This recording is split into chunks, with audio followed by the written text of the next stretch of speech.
टूटा हो दिल तो दुख होता है, करके मोहब्बत किसी से ये दिल रोता है। दर्द का एहसास तब होता है जब किसी से मोहब्बत हो और उसके दिल में कोई और होता है। कि दिलवा में सब होना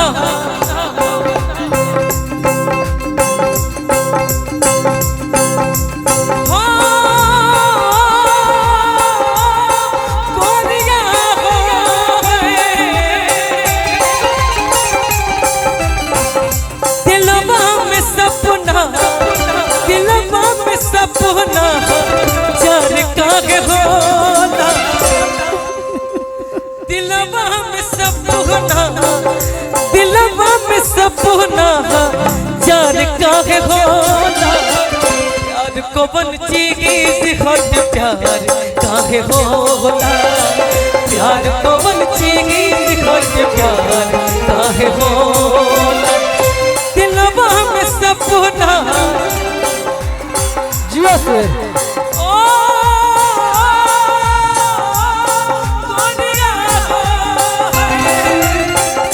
दिलवा में सपना, दिलवा में सपना जान काहे होला।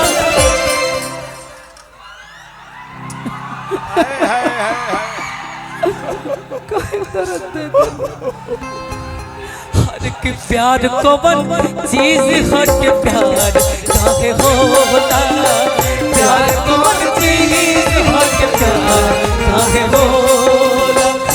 ताकत रहते मुझको शाम सवेरे, नैनों में बसिया जैसे नैन तेरे, नैनों में बसिया जैसे नैन तेरे।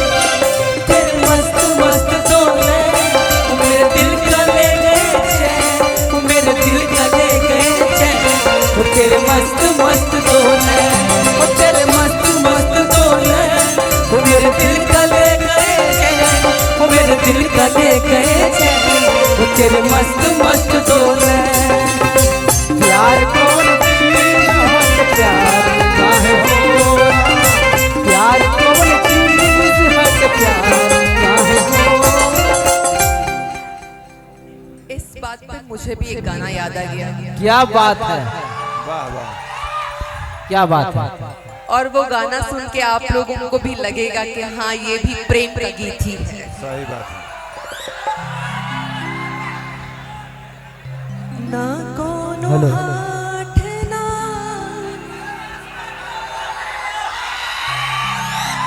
ना कोनो हाथ ना बजरिया से हो, ना कोनो हाथ ना बजरिया से होला।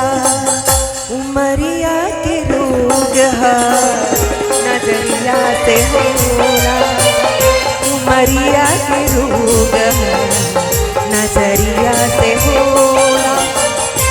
ना कोनो हाथ ना बजरिया से होला, ना कोनो हाथ ना बजरिया से होला। उमरिया के रोग है नजरिया से होला, उमरिया के रोग है नजरिया से।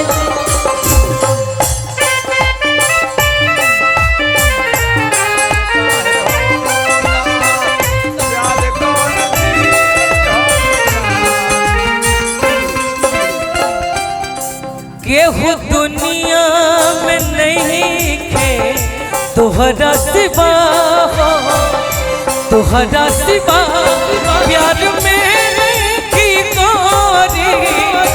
हम बेवफा हो, हम बेवफा, चाहे बतिया तू माना चाहे मत माना हो, मत माना हो। प्यार में नहीं की गोरी, हम बेवफा हो, हम बेवफा। प्यार को हट प्यार काहे होला, प्यार को हट प्यार काहे होला। क्या बात है। गिरिए गिरिए, ये भाव है, क्या बात है। मैं ही गिरा सकता हूँ।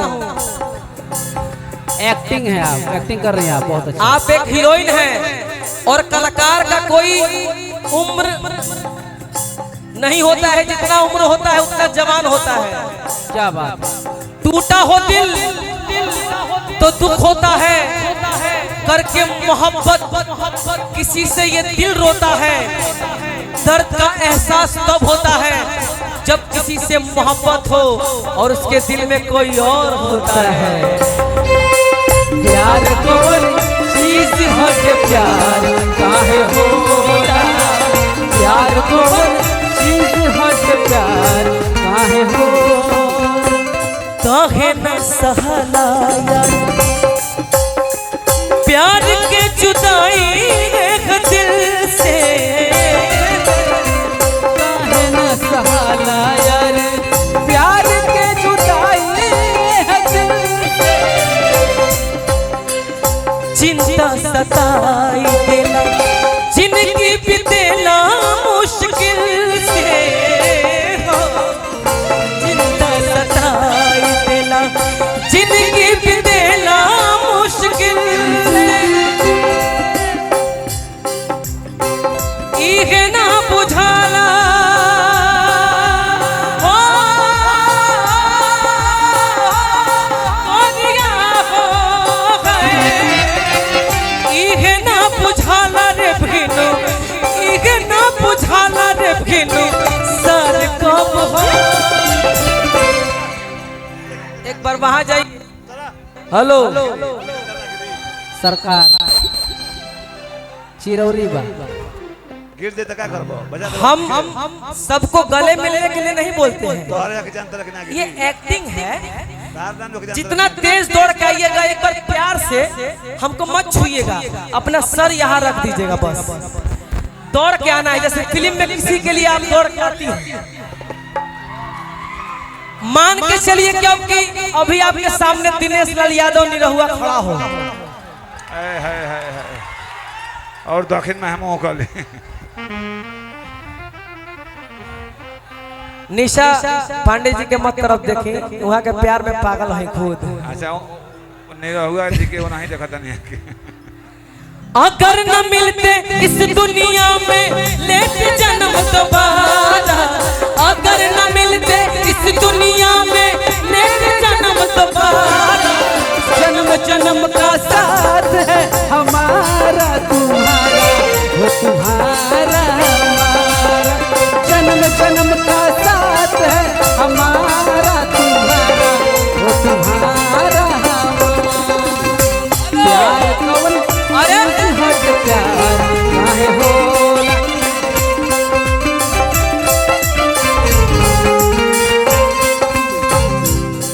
अरे आप बैठ गई। पब्लिक की फरमाइश है, खत्म नहीं हुआ है, खत्म नहीं हुआ है। अरे पीछे में छोड़ के भाग गई। पब्लिक की फरमाइश है ये। हम कहाँ सटने को बोल रहे हैं, खत्म नहीं हुआ है, इधर आइए। बीच में छोड़ के क्यों भाग गई। क्या बात है, सुपर हिट। अगर न मिलते इस जीवन में लेते जन्म दोबारा, अगर न मिलते इस जीवन में लेते जन्म दोबारा। कुछ कहल चाहता रहा। अरे महाराज जिन्हें हम फिल्मों हाला कर बोलो तो ना कहो, जिन्हें हम फिल्मों में देखा करते थे, नहीं बताना नहीं है, ये हमारा सौभाग्य है और हमारे आरा जिला संदेश विधानसभा के लिए सौभाग्य है कि और हीरोइनों तो चली गई बहाना करके कि गर्मी है प्यास है, लेकिन यही कलाकार जो हैं कि अभी तक है, इनके लिए जोरदार ताली बजाएं। असली कलाकार हैं। हाँ होता है, जब ये प्यार की बात करते हैं पाखी जी तो हम भी कह देते हैं कि दिल जे बनावल, तो हम चाहते हैं कि ये भी हमारा भाई है। हेलो हेलो तो एक्टिंग होके तो बढ़िया से होके आंख वाली कि अच्छा लगे।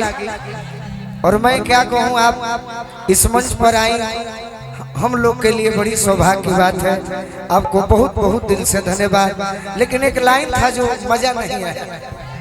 मैं जरूर कहूंगी कि इनकी आवाज में कुछ तो कशिश है और बहुत ही सुंदर आवाज है।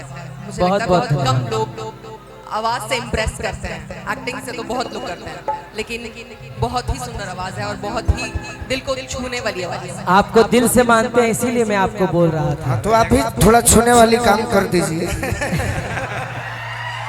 माने acting acting acting acting acting में आइए। ना होई तो जोहर खा के हम मरा बस क्या करबो? होई। अब यह कहीं कि प्यार में तोहरा पागल बनी हम, प्यार में तोहरा पागल बनी हम। उठावा उठावा पाके जी, उठावा उठावा, प्रेम में गिरल बड़े, उठावा उठावा ना तू इनका गिर के दांत काट। प्यार में तोहरा पागल बनी हम, प्यार में तोहरा पागल बनी हम। जितना सैड सॉन्ग गवले बनी नो सब खतरनाक के बा। तोहरा शादी के कोनो सगुन भेज दी, तोहरा शादी के कोनो सगुन भेज दी। मेहदी को परता तो कह खून भेज दी, मेहदी को परता तो कह खून भेज दी। न बजिया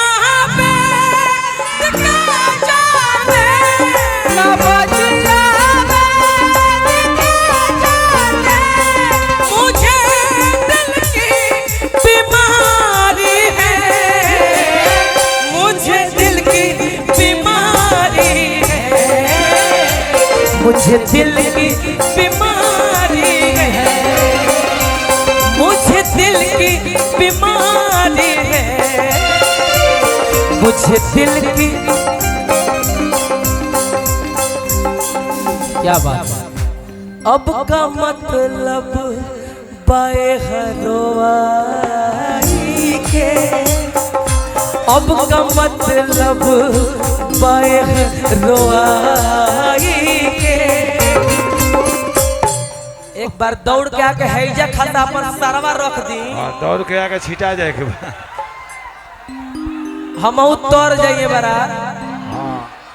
हम तो अब का मतलब बाए हरवाई के, अब का मतलब बाए हरवाई के। अंगूरी में मुनरी बसगाई के, अब का मतलब बाए हरवाई के। रतन चाचा आप हाथ फैला के रखिएगा, हम आ रहे हैं। ये पाखी जी, या तो इनके दिल पर अपना सर रख दीजिए, तो आपके आप हाथ फैला कर रखिए। आप बाकी है कि नहीं? आप अमर हैं, अमर। आपका जगह कोई नहीं ले सकता है महाराज। ये विशाल भाई, हाँ, वो तारा दिल पे अपन सर रखा, तो उनका दिल पर तू जाकर सर रख दे। हम वह तो रखे जाते नहीं। अब का मतलब बाए हरवाई के, अब का मतलब बाए हरवाई के। अंगूरी में सगाई के, अब का मतलब बाए हरवाई के। अंगूरी में सगाई के। हम तक के नियो के न रहनी, हम तक के नियो के न रहनी। दिल लगाई के अब का मतलब बाए हरवाई के। अंगूरी में मुनरी सगाई के अब का मतलब पाए रोवाई के अंगूरी में मुनरी बसगाई के अब का मतलब पाए रोवाई के अंगूरी में मुनरी बसगाई के। क्या बात है, एक बार पाखी जी के लिए ताली बजा दीजिए जोर से।